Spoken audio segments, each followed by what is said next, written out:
안녕하세요. 모닝쇼 김은별입니다. 간밤 뉴욕 증시 다시 한번 큰 폭으로 하락했습니다.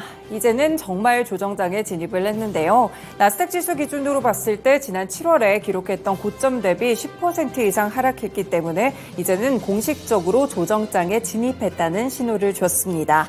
네, 이렇게 시장의 체력이 굉장히 불안한 가운데 미국 경제는 여전히 탄탄하게 성장을 하고 있다는 지표도 발표가 됐는데요.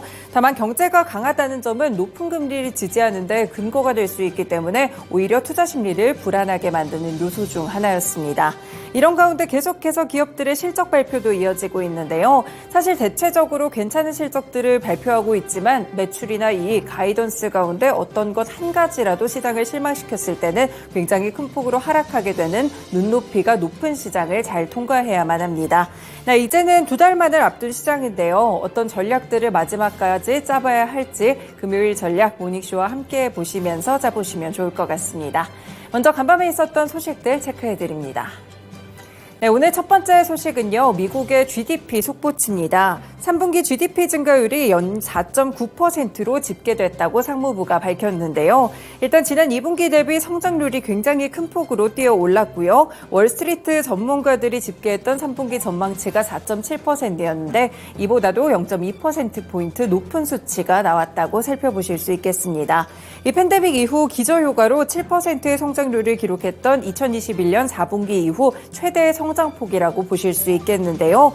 여름에 휴가철에 소비가 많이 늘어났기 때문에 3분기의 성장률을 높게 끌어올렸다라는 분석들이 나오고 있고요. 실제로 개인 소비 증가율이 4%로 2분기 증가율 0.8%와 비교했을 때 굉장히 큰 폭의 증가세를 보이기도 했습니다.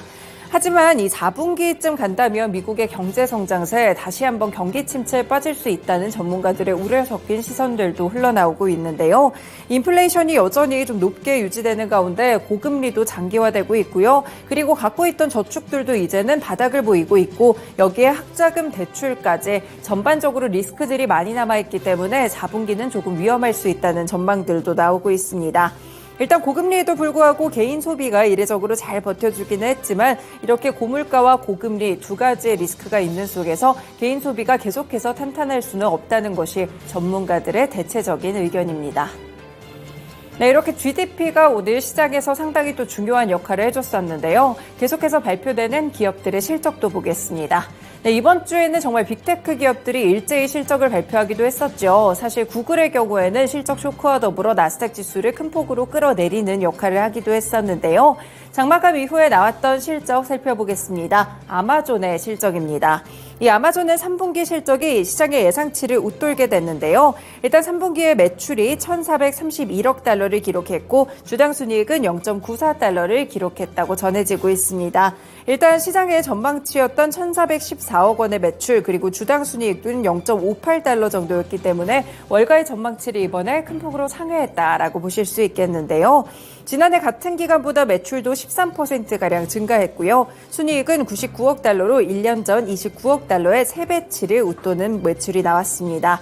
일단 아마존 웹서비스 매출이 231억 달러로 예상치보다는 미치지 못했지만 광고 수익의 전망치가 큰 폭으로 올라갔는데요. 다만 4분기를 보시면 매출이 1,600에서 1,670억 달러에 이를 것으로 보입니다. 시장이 예상하고 있는 게 1,666억 달러 수준이기 때문에 이보다는 소폭 미치지 못하는 점 체크해 보실 수 있겠습니다. 네, 그래서 오늘 보시면요. 아마존 일단 1% 정도의 하락으로 거래를 마쳤는데요. 시간 외에서도 큰 반응 없이 소폭 하락한다는 점 살펴보실 수 있겠습니다.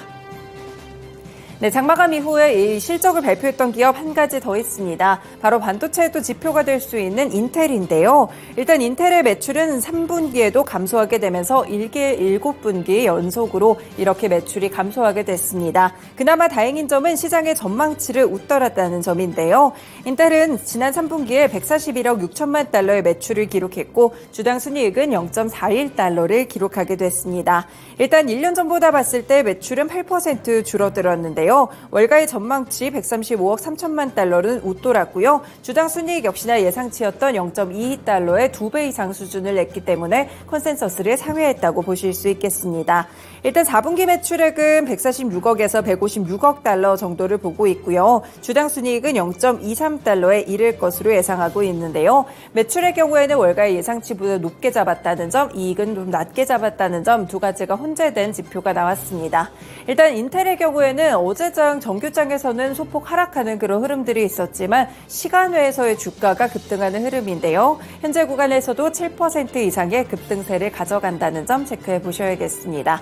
네, 오늘 이외에도 포드라든지 기업들의 실적 발표 상당히 많았으니까요. 뉴욕 증시와 국내 증시 연결해 보면 좋을 것 같습니다. 모닝쇼 본격적으로 출발합니다.